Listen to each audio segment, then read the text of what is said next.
the thing about Good Friday is it's a bold claim for Christians right now to have a day where we don't say at the end of it, God wins, but we kind of sit in the tension of he died.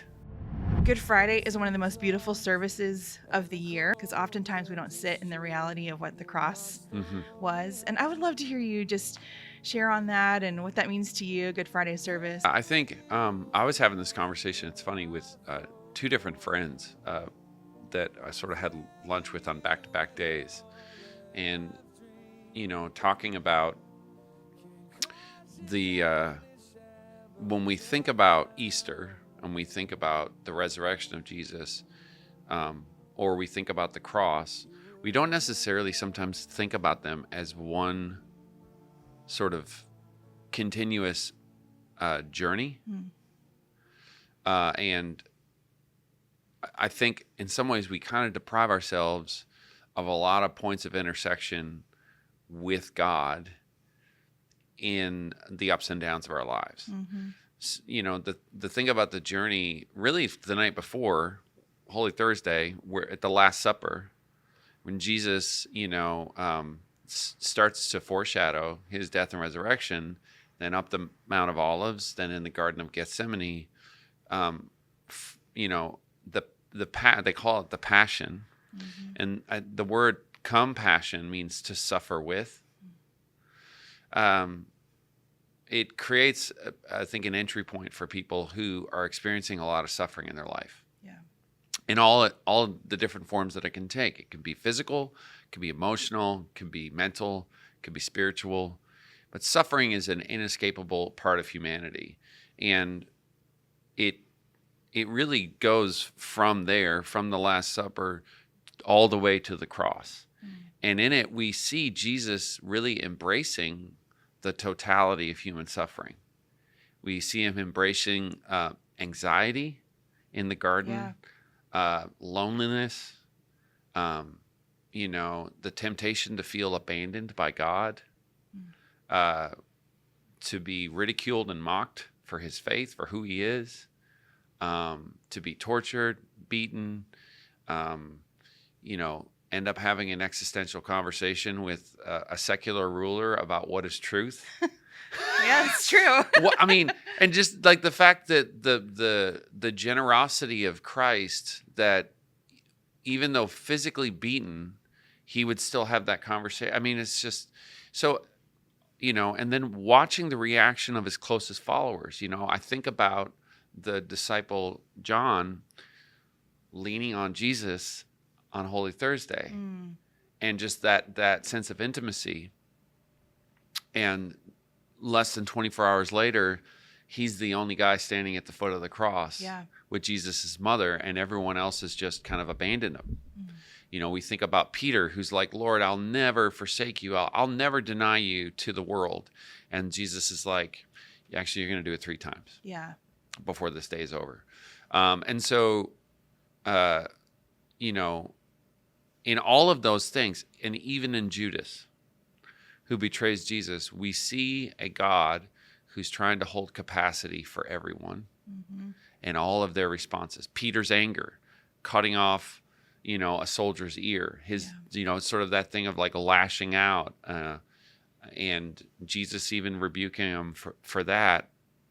So when we get to Good Friday, when I get to Good Friday, to me, all of that is there. And the good news about all of that being there is that no matter what's going on in my life, because of the story of the resurrection and how it comes through the passion and death of Jesus, I can experience that encounter with Christ in no matter what my life looks like. Man. And then the last thing I would say, the thing about Good Friday is, it's a bold claim for Christians right now to have a day where we don't say at the end of it, God wins. Yes. But we kind of sit in the tension of he died. Yes. And what was that like for his followers? To go through the next day and a half and not have any certainty. And I think everyone can relate to that. but also begin to, with faith, journey through that, like those moments of uncertainty and doubt. Yeah. I think when I first really started to appreciate the Good Friday service and have a better understanding of it was after I'd lost my parents. And I lost them within a year. And I just remember sitting at that first Good Friday, just feeling grief at a different level, and then realizing, wait a minute, it's so much more than just you go to your Friday service because you can't wait to get to Sunday. And that was probably the first time I'd really connected the dots of the grieving and the sitting and the lamenting, because I hadn't really learned how to lament before. Yeah, I think it's one of the hardest things that we don't know how to do. We're further removed from the reality of death on a daily level, more so than any other generation in history. And,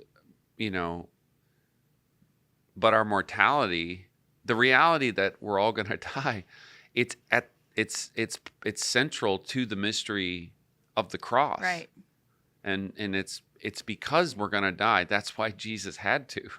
You know what I mean? Right. That's why his death is an atoning sacrifice, because it's repairing the wound of death.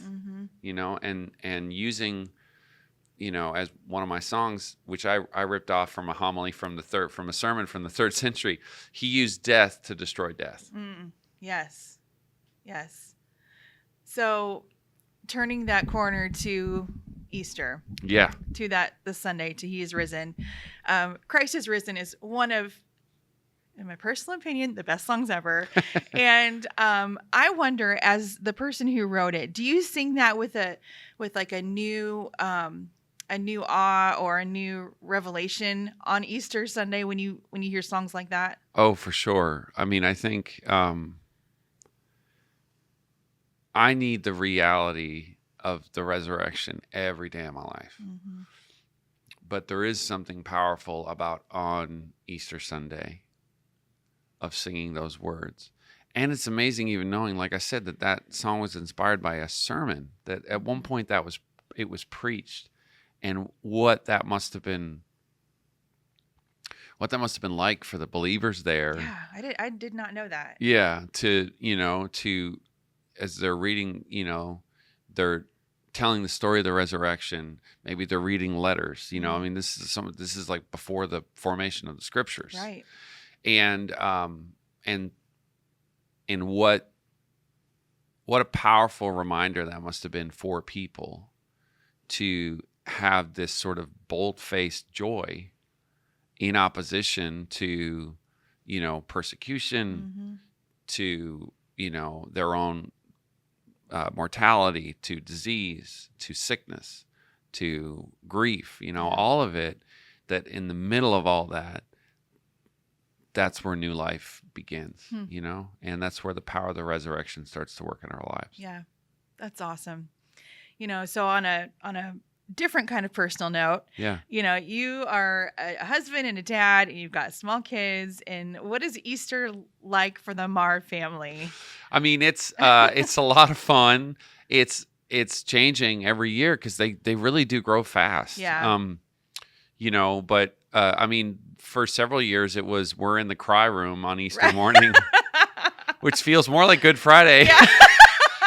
Sort of the irony of like we're singing "Christ the Lord is risen today," and some kid is crying because they can't have any more goldfish. Exactly. There's a lot of wailing That's and real life right there. Yeah, wailing and gnashing of teeth. But I think what's been amazing for our family is the journey of watching our kids come to a greater sense of awareness of what the gift of Easter really is, as they come to more of a greater awareness of who Christ is in their lives. And like my kids all go to a Catholic school, and they'll have students will have a service 1 or 2 days a week. Okay. School like mass. A chapel or school mass. Yeah. And so my son is an altar server. Okay. And my middle child is now basically like a I don't even know what to call her. She's like an independent truant officer for the kindergartner class, because she sits with the pre-K to make sure that they pay attention. Oh my gosh. But like, I have to tell you, like and this wasn't an Easter story, but the first time I watched my kids bring up the offering, I was singing "Build My Life" at my church, yeah. and I got to that bridge, and I just started weeping, because it was like, this is a moment and a memory that God had for me before I ever knew my family. Wow. And so I guess what I would say is, on Easter, the moments so far have been really cute. It's like Easter egg hunts, Right. and going to church, and you're wearing pants, Right. and you actually look nice for 2 hours for an hour. But the thing I'm most excited about and looking forward to is watching the reality of the gospel awaken my kids' imagination and their hearts. And it already is. I found this journal that my oldest son. How old is he? He's 10. Oh, wow. Okay. And so my wife and I had been on a weekend retreat talking about Bible translation. And one of the gifts they gave us was, because they focus on translating the scriptures into every known language. That's awesome. And one of the gifts they gave us was a thing that it was said Holy Bible, but you open up and it's blank. Oh. And the whole idea was, it was an object lesson, I think, of making you sort of pray about helping to fill the pages. Wow. Well, my son found it, and he's like, can I, and he asked my wife, can I journal with it? And she's like, sure. And so then he left it downstairs, and we found it's these letters he's been writing to God. Oh my gosh. That's got to be. Oh, I lost it. Yeah. So I think that's like coming out of the pandemic, and this past year, like, they're all out of that sort of toddler phase. Yeah. And I'm really excited about seeing them, awaken to the reality of Easter. Yeah.